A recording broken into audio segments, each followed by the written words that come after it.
ఏ పూజకే పువ్వు రుణమై పూసిందో కాలానికే తెలుసగా ఆ కాలం కనుమూస్తే కలగా చెరిగేది జీవితం ఒకటేనడా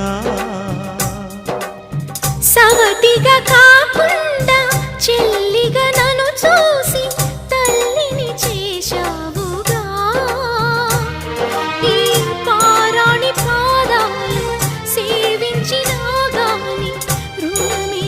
తీరదుగా ఇది కలకాలమై ఉండగా